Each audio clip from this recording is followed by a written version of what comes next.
Hello friends, নানান ব্যঞ্জনে তোমাদের সকলকে স্বাগত জানাচ্ছি।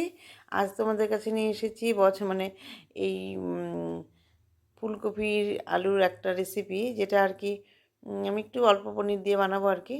তো ফুলকপি আলুটা এখন শেষের সময়, তো সেই জন্য আর কি বানাচ্ছি। মানে এখন তার বেশি ভালো লাগে না ফুলকপি খেতে। তো দেখো, অল্প ফুলকপি আমি এখন ভালো করে একটু ভেজে নেব, একটু লাল লাল করে ভেজে নেব। তো ফুলকপিগুলোকে লাল লাল করে ভেজে নিচ্ছি। তার মধ্যে এখানে অল্প আলু দিয়ে দেবো। তো অল্প আলু দিয়ে দিয়েছিলাম, এখন এটুকু আমি ভেজে ভালো করে এখন উঠিয়ে নেব। আর এখানে একটু পিনাট বাটার আছে, এই পিনাট বাটারটা আর আদা আর কাঁচা লঙ্কাটাকে আমি এখন পেস্ট করে নেব। দেখো পেস্ট করে নিয়েছি, এখন এর মধ্যে একটু টমেটো দিয়ে দিলাম, টমেটোটা পেস্ট করে নেব। এখন দেখো এই তেলের মধ্যে এখন একটু এলাচ আর দারচিনি আর তেজপাতা দিয়ে একটু ফোড়ন দিয়ে নিলাম। ফোড়ন দিয়ে নিয়ে এখন এর মধ্যে অল্প সামান্য জিরা দিয়ে দিলাম। জিরা দিয়ে নিয়ে এখন আমি এটাকে মধ্যে ওই যে মশলাটা যে বানিয়েছি সেই মশলাটা দিয়ে দেব।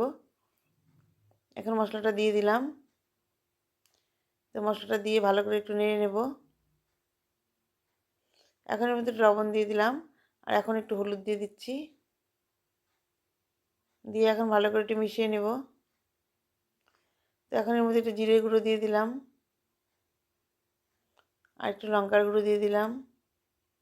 দিয়ে একটু ভালো করে মিশিয়ে নিয়ে এখন এর মধ্যে ফুলকপি আর আলুটাকে দিয়ে দেব।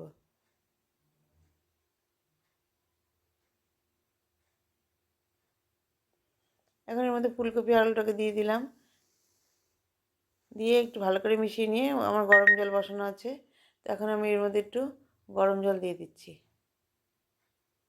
তো গরম জল দিয়ে দিলাম, দিয়ে এখন ভালো করে একটু মিশিয়ে নেব। দেখো আমি কপিগুলোকে একদম মানে ভালো করে ভেজেছি, মানে পোড়া পোড়া করে ভেজে নিয়েছি। তো এখন দেখো আরেকটু জল দিয়ে দিলাম। জলটা দিয়ে এখন এর মধ্যে পনিরগুলোকে দিয়ে আমি এটাকে একটু ঢেকে দিলাম।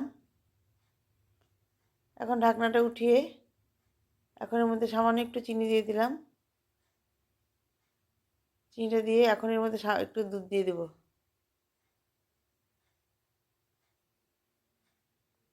তো এখন একটু দুধ দিয়ে দিচ্ছি। তো বেশি দেবো না, অল্প করে দিচ্ছি। দিয়ে এখন একটু ভালো করে একটু মিশিয়ে নেব, আর জল টল দেবো না। এখন এইভাবে কষিয়ে কষিয়ে এখন এটাকে নামিয়ে নেব। তো এখন এটাকে একটু ঢেকে দিচ্ছি।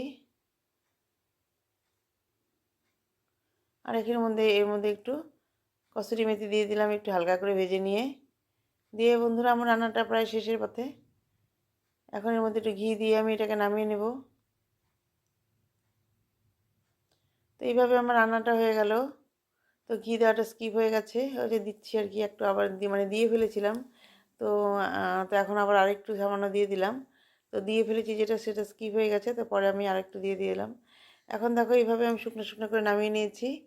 তো বন্ধুরা, ভালো থেকো এবং সুস্থ থেকো, এবং অবশ্যই আমার পাশে থেকো। তো এইভাবে আমার রান্নাটা শেষ হয়ে গেল। নমস্কার।